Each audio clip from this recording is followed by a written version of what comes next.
लेकिन अंग्रेज बहुत धीरे से, बहुत चालाकी से जो है अपना, और अमेरिका के चले जाने की कमी को पूरा करने का जो इनका सोच था उसको, तो सिर्फ इतना ही नहीं, उन्होंने इस भारत को उपनिवेश बनाने से पहले अमेरिका को उपनिवेश बनाया था।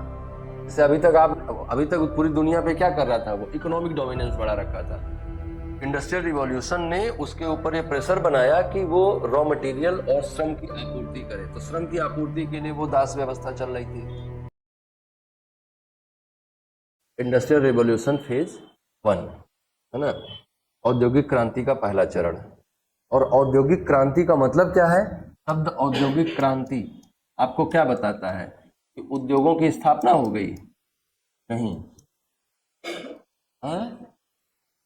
मशीनों का इस्तेमाल। और मशीनों की जगह पे आप किसका इस्तेमाल करते थे? मानव श्रम का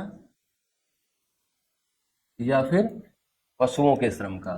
आपने मानव श्रम और पशुओं के श्रम को विस्थापित कर दिया, किससे? मशीनों से।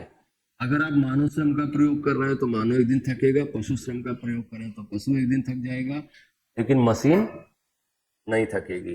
तो औद्योगिक क्रांति का परिणाम क्या हुआ? औद्योगिक क्रांति का परिणाम हुआ दो, increase in production and increase in productivity. समझते चलिएगा, सब जुड़ेगा आपस में, है ना, सब कनेक्ट होगा आपस में, तभी आपको मॉडर्न इंडिया की पूरी इमेज आपके दिमाग में बन पाएगी। तो प्रोडक्शन और प्रोडक्टिविटी दोनों बढ़ गया। क्यों बढ़ गया? कहाँ बढ़ गया? ब्रिटेन में बढ़ गया। क्यों बढ़ गया? औद्योगिक क्रांति आ गई। क्या हुआ औद्योगिक क्रांति में? मशीनें आ गई, दिन रात काम करने लगी, जिसके कारण से प्रोडक्शन और प्रोडक्टिविटी बढ़ गई। अब प्रोडक्शन बढ़ाने के लिए दो चीजें चाहिए आपको। पूंजी तो आपने लगा ही लिया है, मतलब उत्पादन के साधनों में कैपिटल तो आपने खर्च ही कर ली है। अब आपको चाहिए लेबर और रॉ मटेरियल प्रोडक्शन बढ़ाने के लिए। और तीसरा चीज चाहिए आपको, मार्केट। ऐसा क्यों हुआ कि ब्रिटेन ही पूरी दुनिया में इतना बड़ा साम्राज्य निर्मित कर पाया?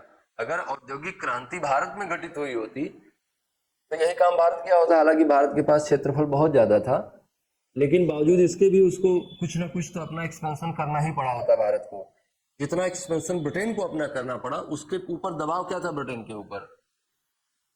इंडस्ट्रियल रिवॉल्यूशन ने उसके ऊपर ये प्रेशर बनाया कि वो रॉ मटेरियल और श्रम की आपूर्ति करे, तो श्रम की आपूर्ति के लिए वो दास व्यवस्था चल रही थी, है ना, दासों गुलामों का व्यापार हो रहा था। श्रम की आपूर्ति के लिए, कच्चे माल की आपूर्ति के लिए क्या किया गया कि जिन जिन देशों में अंग्रेजों ने अपना राजनीतिक प्रभाव बढ़ाया, उन देशों को उन्होंने डी इंडस्ट्रियलाइज किया ताकि यहाँ कच्चा माल बिल्कुल भी उपयोग ना होने पाए, और उन्होंने उसको मार्केट की तरह भी डेवलप किया ताकि हमारे फैक्ट्रियों में बने हुए तैयार माल के लिए ये बाजार के रूप में काम कर सके। तो समस्या क्या है? औद्योगिक क्रांति। और औद्योगिक क्रांति अंग्रेजों को किस बात के लिए बाध्य करेगी? कि आप पॉलिटिकल डोमिनेंस बढ़ाएं।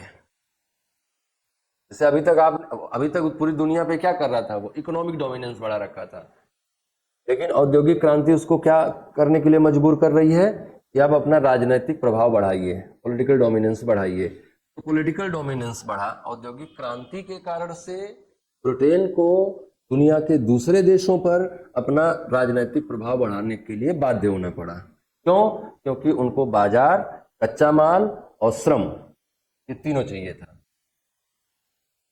उसका असर भारत में क्या आया? इस समय की हम लोग बात कर रहे हैं 1750 से 1850 के पीरियड की।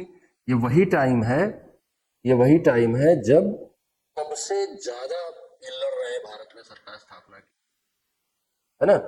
तो 1750 में वहां पे क्रांति आई और 1757 में इन्होंने यहाँ लड़ना शुरू कर दिया। ये सब एक दूसरे के साथ हाईली कनेक्टेड है। तो सिर्फ इतना ही नहीं, उन्होंने इस भारत को उपनिवेश बनाने से पहले अमेरिका को उपनिवेश बनाया था, और अमेरिका लेकिन अब तक उनके हाथ से निकलने लगा। 1770 तक अमेरिका में आंदोलन चलने लगे, 1776 तक जाते जाते अमेरिका को आज़ाद करना पड़ा। 1782 में अमेरिका ने अपना खुद का संविधान और विधान बना के लागू कर लिया। तो उधर अमेरिका हाथ से निकलने के बाद से इनको चाहिए था ना ऐसा कोई हथियार या ऐसा कोई देश जो अमेरिका के चले जाने की कमी को पूरा कर दे। और अमेरिका के चले जाने की कमी को पूरा करने का जो इनका सोच था, उसको कौन पूरा कर रहा है? भारत पूरा कर रहा है ना। तो भारत पर इनको राजनीतिक प्रभाव बढ़ाना जरूरी हो गया। इसलिए रीजनल पावर्स में हमने कहा कि इवोल्यूशन ऑफ रीजनल पावर्स हुआ। इन रीजनल पावर से मराठे आगे बढ़ रहे थे, मराठे आगे बढ़ जाते, लेकिन मराठों को असली प्रतिद्वंदिता किससे मिली? रियल कंपटीशन उनका कौन था? अंग्रेज था। इंडियन पावर्स में इतना दम नहीं था कि वो मराठों का बहुत ज्यादा विरोध कर पाते हैं। लेकिन अंग्रेज बहुत धीरे से, बहुत चालाकी से जो है अपना विस्तार कर ले जाएगा।